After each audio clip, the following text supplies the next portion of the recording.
Hello dear student, welcome. तो फिर ये नेक्स्ट लेक्चर है तुम्हारा ऑब्जेक्टिव्स का। तो कैसे भी पेपर आता है घुमा फिरा के तुमको 20 मार्क लेना ही है, तो अच्छे से सुनो, ठीक है। इंटरेस्ट एक्रूड ऑन इन्वेस्टमेंट, मतलब जो इन्वेस्टमेंट पे इंटरेस्ट आने वाला है, तो बैलेंस शीट में किधर आता है? वो करंट एसेट्स, क्योंकि इन्वेस्टमेंट पे इंटरेस्ट आता है तो तुम्हारा करंट एसेट्स होता है, याद रखने का। फिक्स एसेट में क्या आएगा? Land and building, plant and machinery, furniture आता है। Which are the following item do not come under reserve and surplus. Reserve surplus में क्या नहीं आता? प्रोविडेंट फंड नहीं आता, क्योंकि प्रोविडेंट फंड लायबिलिटी होता है। रिजर्व सरप्लस में CRR आएगा, GR आएगा, प्रॉफिट एंड लॉस आएगा, फंड आएगा ना, ये नहीं आएगा। एक्सेस एप्लीकेशन मनी, ज़्यादा पैसा आ गया तो उसको रिफंड करना पड़ेगा ना। कब रिफंड करेंगे? जब ज़्यादा सब्सक्रिप्शन आ जाएगा, ओवर सब्सक्रिप्शन में रिटर्न करना पड़ता है, उसको बोलते हैं refundable. Okay.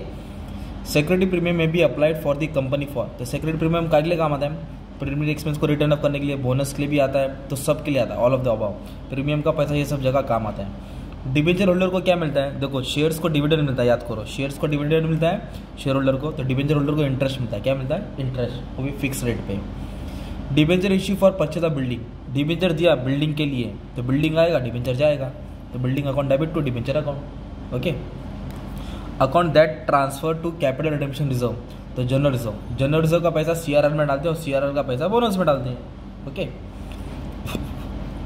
Following profit does not form the part of डिविजल profit, तो डिविजल प्रॉफिट में क्या नहीं आता है?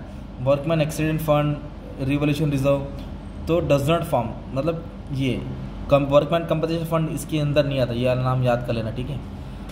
DRR मतलब debenture redemption reserve must be created when company redeem debenture out of profit, मतलब एक रिजर्व क्रिएट करना पड़ता है डिबेंचर के लिए। कहाँ से क्रिएट करते हैं? Out of profit. Sinking fund मतलब जो पैसा बाद में रिटर्न करना है, for redemption of debenture is shown under, तो सिंकिंग फंड रिजर्व सरप्लस में आता है, जमा किया पैसा, फंड होता है वो।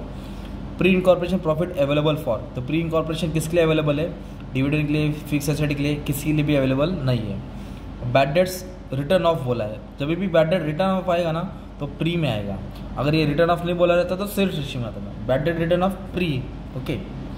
और ट्रू और फॉल्स डिस्कस करेंगे। तो अच्छा खासा मैंने पूरा बोलता है ना, बुक का पूरा सॉल्यूशन डाल दिया है।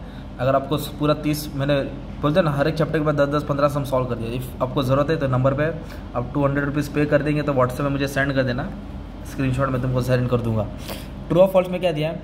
Brokerage on issue of share is disclose under miscellaneous expenditure, right. Brokerage हुआ, मिसलेनियस एक्सपेंस हुआ, true.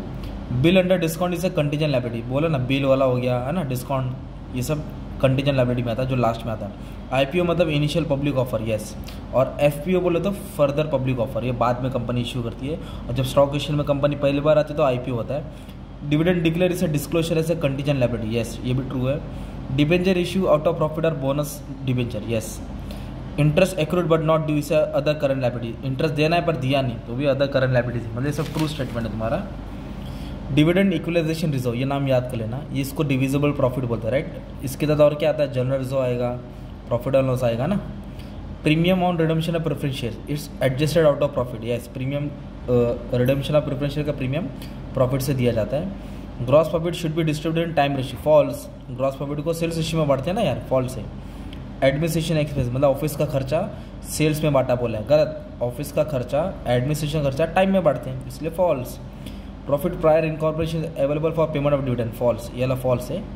Loss to prior incorporation transfer to goodwill, yes. Loss होएगा तो गुडविल होता है, और प्रॉफिट रहेगा तो कैपिटल रिजर्व। लॉस रहेगा तो गुडविल और प्रॉफिट रहेगा तो कैपिटल रिजर्व। तो ये तुम्हारा 20 मार्क का ऑब्जेक्टिव हो गया। और ये जो शॉर्ट नोट है ये भी अच्छे से मैंने एक्सप्लेनेशन दे दिया हो, तुमको उस लिंक में मिल जाएगा, राइट। चलो ठीक है, अच्छे से पढ़ लेना dear student. Thank you very much and all the best for your exam.